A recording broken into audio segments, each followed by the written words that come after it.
네, 이케아 코리아가 지난 3년간의 광명점의 성공을 발판으로 국내 2호점인 고양점을 지난 19일에 열었습니다.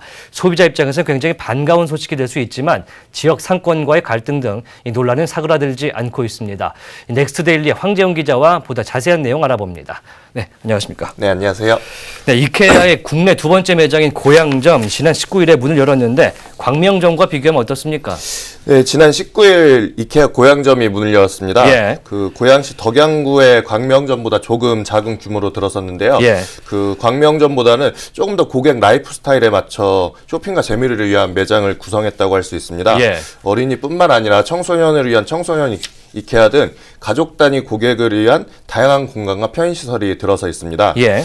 여기에 이케아만의 특징이라고 할 수 있죠. 친환경적인 요소를 더욱 강조했습니다. 전체 투자 금액 3천억 원 중 5%에 달하는 140억 원을 친환경 솔루션에 투자했고 매장 지붕에는 태양광 패널을 설치하고 지열 에너지를 활용한 냉난방 시스템도 갖추고 있습니다. 예, 이케아가 고양점을 개장하면서 밝힌 내용이 앞으로도 연이어서 오픈을 하겠다 이런 내용을 밝혔었는데 한국 시장 그만큼 중요하다 판단을 한 거군요. 예, 맞습니다. 예. 이케아에게 한국 시장은 그 효자와도 같다고 할 수 있습니다. 예. 실제로 2014년 광명점을 개장한 후 이케아가 국내 시장에 성공적으로 안착했다는 의견이 지배적입니다. 예. 실제로 광명점의 매출도 매년 꾸준히 늘고 있고 한국 소비자들의 충성도도 높은 편입니다. 예. 또 이케아가 국내 가구업계의 체질을 바꿔놨다는 후한 평가를 받고 있습니다. 예. 그 토종 가구 업체들이 이케아가 들어오면서 이케아가 추구하는 홈 퍼니싱을 표방하며 속속 사업 모델을 바꾸고 있는데 예. 이것만 봐도 이케아가 어느 정도 그 역량을 갖췄는지 알 수 있는 대목입니다. 시장을 리드하는 업체로 성장을 하고 예, 있군요. 맞습니다. 상당히 중요한 위치에 있는 곳이 바로 이케아인 것 같은데 네네. 고양점 같은 경우는 광명점과 마찬가지로 역시 롯데 아울렛과 같이 문을 열었습니다. 이 좀 특별한 이유가 있습니까? 네, 그 고양점 같은 경우에는 롯데백화점이 운영하는 롯데 아울렛 고양점과 한 지붕 아래 있습니다. 예. 이들은 그 이케아 광명점에 처음으로 손을 잡았는데 그 국내 최대 수준의 쇼핑타운을 구축해서 시너지 효과를 창출하는 동시에 이곳을 전국의 쇼핑 특구로 만들겠다는 계획입니다. 예. 그 광명점과 달리 이제 그 같은 건물 안에 입점해 있는데 이를 통해서 이제 두 업체가 시너지 효과를 낼 것으로 전망되고 있는 상황입니다. 일단 광명도 마찬가지고 그 광명과 고양 둘 다 쇼핑 특구가 되는 모양새인데 근처에는 사실 고양에는 스타필드 고양점이 있습니다. 신세계 예, 스타필드가 맞습니다. 있는데 굉장히 치열한 경쟁이 예상된단 말이죠.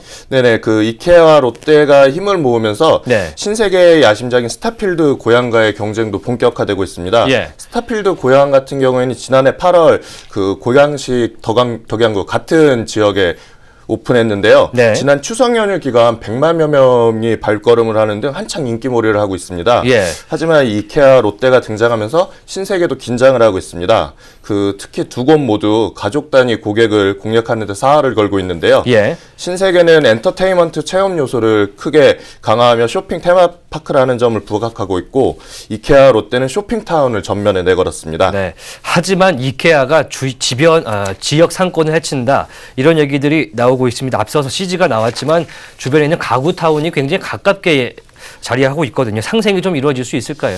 네, 그 실제 이케아에서는 상생을 하겠다는 입장을 밝혔는데요. 네. 아직까지 상생 논란은 진행형입니다.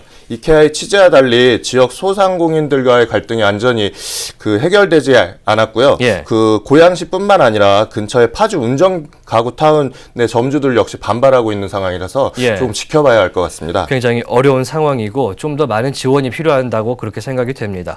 하지만 얼마 전 국감에서 이케아가 또 한 번 도마에 오르기도 했습니다. 이 부분 좀 자세히 볼 것 같은데 네네. 가구 전문점으로 분류가 되어 있어서 이 대형 유통업체 영업 규제에선 벗어나 있는 상황이죠. 예, 맞습니다. 지금 이케아는 명목상으로 가구 전문점으로 되어 있습니다. 예. 하지만 지금 이케아 광명점이나 고양점을 보면 식품을 비롯한 다양한 생필품을 판매하고 있고 체험 공간 등을 대거 갖추고 있어 복합 쇼핑몰이라고 봐도 무방합니다. 예. 국감에서도 이 부분을 꼬집었는데요. 그 다른 유통업체와 동일하게 의무 휴업을 적용해야 한다는 지적이 많았습니다. 예. 이는 앞서 정용진 신세계그룹 부회장이 문제를 제기했던 부분과 같은 맥락이고요. 예.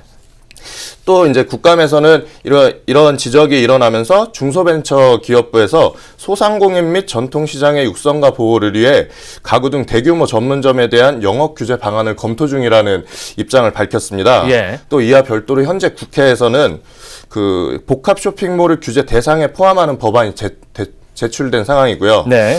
다시 말해서 이제 앞으로 중기부의 검토 결과에 따라 이케아가 규제를 적용받을 수도 있을 것으로 전망되는 상황입니다. 네, 일단 이케아가 가구만 파는 것이 아니고 식음료 같은 부분도 굉장히 많이 다양하고 팔고 있기 때문에 규제를 받을 가능성이 높아 보이고요.